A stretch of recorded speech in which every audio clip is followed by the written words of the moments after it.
बोलो जयकारा बोल मेरे श्री गुरु महाराज की जय।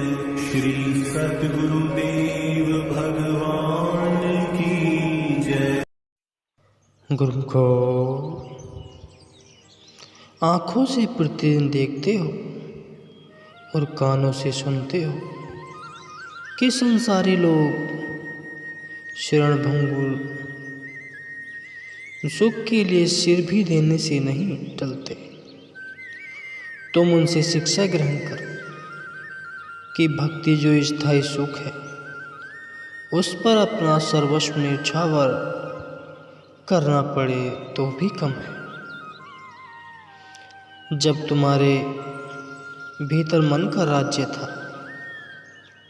तब तुम में न कुर्बानी थी, न सच्चा प्रेम था, न नम्रता थी, न विश्वास था। एक पाई की हानि भी असहनीय थी। थोड़ी थोड़ी बात के लिए क्रोध आकर अधिकार जमा लेता था और मोह व लोभवश तुम सदैव चितांतुर रहते थे।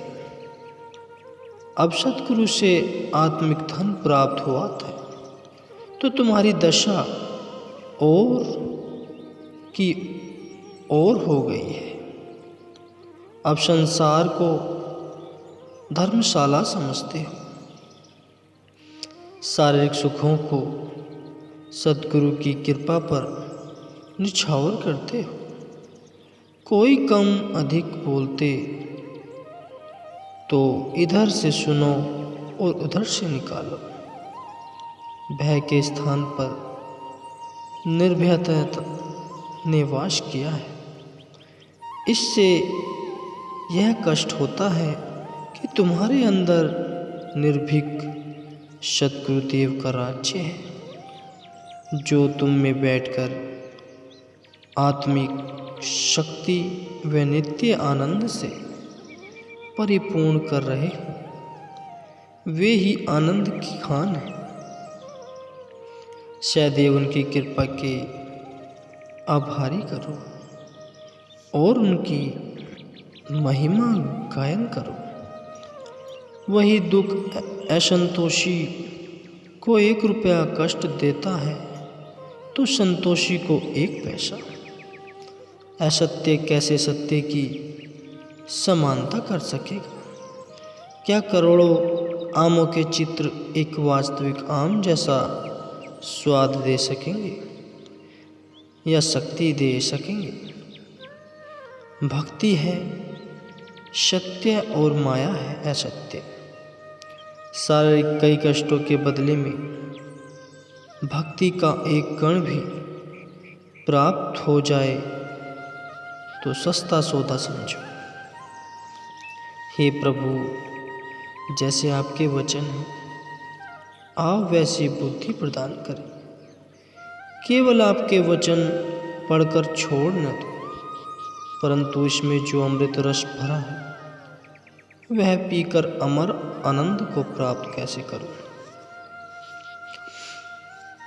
शारीरिक लाभ जो वास्तव में तुम्हारा लाभ नहीं है उसके लिए जितना पुरुषार्थ हो, अफसोस कि आत्मिक उन्नति के लिए उतना नहीं करते हो। जितनी शारीरिक बातें प्रेम से सुनते हो उससे अधिक प्रेम पूर्वक भक्ति की बात सुनते हो। शारीरिक विद्या के लिए जितना परिश्रम करते हो उतना यदि आत्मिक विद्या के लिए करो तो सब विद्याओं का सार तुम्हारे अंदर ही प्रकट हो जाएगा। जितनी शीघ्रता से काल की ओर दौड़ रहे हो उतना दयाल की ओर दौड़ने का प्रयत्न करो तो फिर अपने लक्ष्य की प्राप्ति में कोई संदेह नहीं। हे दाता, आपने जो अपार कृपा करके मुझे चरण शरण प्रदान की है उससे मैं स्वयं को संसारी झंझटों से स्वतंत्र अनुभव करता हूँ। आपकी कृपा के बिना तो मैं दरिद्र का दरिद्र हूँ। मुझे किसी संसारी वस्तु की इच्छा नहीं है। मैं तो केवल आपकी कृपा का ही याचक हूँ। जब तुम्हारा वचन स्वभाव बन जाए कि भक्ति के मार्ग में चाहे कितने ही कष्ट आए और तुम्हें प्रतीत ना हो, वे सरलता से सहन कर लो, तो कहा जाएगा कि तुम्हारा भक्ति से प्रेम है। दुख के समय घबराते हो या विपरीत समय में तुम भी विपरीत सोचते हो, तो कहा जाएगा कि अभी तुममें परिपक्वता पूर्ण रूप से नहीं आई है। मालिक से प्रार्थना करो कि वह शक्ति का निकास कर सत्य का संचारण करे। केवल ऐसी बातें सुनो और बोलो जिससे सद्गुरु की प्रीति दृढ़ हो। हे प्रभु, आप ही मेरे सच्चे हितैषी हैं, क्योंकि आप त्रिकालदर्शी हैं और अंतर्यामी हैं। इसलिए आपकी सम्मति से कदापि हानि नहीं होगी। हे क्षमाशील पिता, मुझे ऐसी क्षमता प्रदान करो ताकि अत्यंत लगन से आपके गुण गाता रहूं और आपसे विलंग रूहों को आपके साथ मिलाने का यत्न दिन रात करता रहूं। इस सेवा के परिणाम स्वरूप जो बड़ाई और धन पदार्थ आए, उधर बिल्कुल मोह न करो, आलसी न बनो। देखता हूँ कि संसार में जितने भी कष्ट व क्लेश हैं, वे सब आपकी आज्ञा का उल्लंघन करने से आते हैं। आपके वचन उनके कानों तक पहुँचाऊँ जो लोग सांसारिक बातें सुनने में व्यर्थ समय गंवाते हैं, अपने मन को चंचल बनाते हैं। कितनी ही आपकी प्राणी रूहें हैं जो मेरे आलस्य और लापरवाही के कारण परम सुख की खान आपसे विलंग पड़ी है। कृपा करके ऐसा सहयोग मिलाओ कि आपके पुराने प्रेमियों के संपर्क में बैठकर आपका यश गायन करूं तथा अपना अमूल्य समय सार्थक करूं। ऐसा कभी न कहूं कि भगवान आपने ऐसा क्यों किया है, ऐसा होता तो अच्छा था। यह सब कुछ भगवान ही जानते हैं कि जीव की भलाई किस में है, इसलिए तुम्हें उसकी मौज में चलना चाहिए। कई लोग चंचलता और अनीति को स्वतंत्रता समझते हैं, परंतु सच्ची स्वतंत्रता तो उन्होंने प्राप्त की है जो विकारों के दुख से स्वतंत्र हुए। वह स्वतंत्रता सद्गुरु की आँखों में चले बिना कदापि प्राप्त नहीं हो सकती। अपनी थोड़ी बहुत उन्नति देखकर प्रसन्न न हो, अभी मार्ग दूर है। अपने भीतर झांक कर देखोगे तो ज्ञात होगा कि अभी बहुत कमजोरियाँ या कामियाँ हैं जो क्षण में तुम्हें निर्बलता की ओर घसीट कर ले जा सकती हैं। उनसे बचने का समय यही है। यदि संसारी वस्तुओं में दिल लग गया तो तुम्हारी हार्दिक प्रार्थना निकलेगी ही नहीं, तो न कृपा होगी और न ही उन्नति होगी। कई लोग सद्गुरु में साधारण मनुष्य वाली भावना रखते हैं, अपनी चतुराई से ही सद्गुरु को प्रसन्न करना चाहते हैं। बाहरी ज्ञान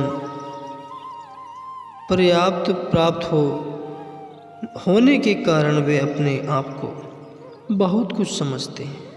ऐसे लोग आत्मिक लाभ से वंचित रहते हैं। कोई तो जीवा से ही ऊंचे ऊंचे और लंबे लंबे जयकारे बोलते हैं और तालियां व साज बजाते हैं। अपनी पुरानता का अहंकार है। बातों से ही स्वयं को प्रसन्न करते हैं कि होना चाहिए कि जब सद्गुरु की आज्ञा नहीं मानेंगे तब तक सच्चा सुख और मुक्ति नहीं मिलेगी। हे प्रेम के साक्षात प्रतिमा श्री सद्गुरु दयाल जी, आपके गुण में हजार मुख से भी नहीं गा सकता। आपके गुण मैं हजार मुख से भी नहीं गा सकता, क्योंकि आपने ही मुझ निर्बल को प्रेम देकर रूहानी शक्ति प्रदान की, सांसारिक मोह काटा। मैं अपने बल से तो इसे कई जन्मों में भी नहीं काट सकता। आपने तो जन्मों का कार्य दिनों में कर दिखाया। मुझ में सहनशीलता बिल्कुल भी नहीं थी। कोई एक अक्षर कम अधिक कहता तो उसे 10 सुनाता था। आपने ऐसा बना दिया कि कई शब्द सुने अनसुने कर देता। पहले जो कठिनाइयाँ मुझे 1 रुपया खर्च करने में होती थी, वह अब हजारों के खर्च करने से भी नहीं होती, क्योंकि पहले ममता ही मुझे दुखी करती थी। अब आपने ममता से निकाल क्षमता में बदल दिया है। मैं आपके किस मुख से गुण गाऊं? राजा को राजपाट में भी ऐसा स्थायी सुख उपलब्ध न होगा जो आपके चरणों में प्राप्त हो। 5 विकार जिन्होंने समस्त संसार को परेशान किया है, आपने मेरे हृदय में अपना पावन प्रेम बसाकर उसके दुखद प्रभाव को कम किया, मुझ पर अत्यंत उपकार किया। मैं उसके बदले कुछ भी नहीं दे सकता। आपने मेरे विषैले जीवन को अमृतमय बनाया है। आपने मेरा संपूर्ण बोझ उतार कर जीवन सुख रूप बना दिया। आपने ही इस निर्बल शरीर से इतना काम लिया जो बड़े बड़े शक्ति वाले भी नहीं कर सके। मैं आप पर सर्वस्व न्यौछावर कर दूं। आप धन्य हैं, आप धन्य हैं। यदि मुझसे कुछ और हो सका तो पहले भी करता, जब आपकी शरण प्राप्त नहीं हुई थी। पहले जो एक रत्ती दर्द सहन कठिन लगता था, अब मानो की परवाह नहीं। यह सब आपकी शक्ति का प्रभाव है। मुझ में रखा ही क्या था? आपने ही मुझ में बैठ मुझको सहारा दिया और नाम मेरा करवाया, क्योंकि आदि से आपको सेवा की बड़ाई अच्छी नहीं लगती। आपने स्वयं ही शबरी की शान को बढ़ाया। हे मालिक, मुझ पर दया करो। मैं तो अपने सुखों और विचारों को एक ओर रख आपके प्रेमियों को सुख दूं। इस मार्ग में मैं बिल्कुल कमज़ोर हूँ।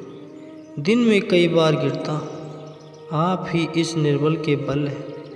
मुझे आप पर ही भरोसा है कि मुझ पर निजी दया करके समय समय पर सजग कर मुझसे वही कर्म करवाओगे जो आपको अच्छे लगेंगे। ऐसी वाणी बोलूं जो आपको प्रिय लगे। हे मालिक, जब आप सुख भोगते हैं तब तो मैं प्रसन्न होता हूँ, परंतु मुझ पर ऐसी कृपा करिए कि दुख के समय भी मैं उतना ही प्रसन्न हूँ जितना कि सुख के समय हुआ था।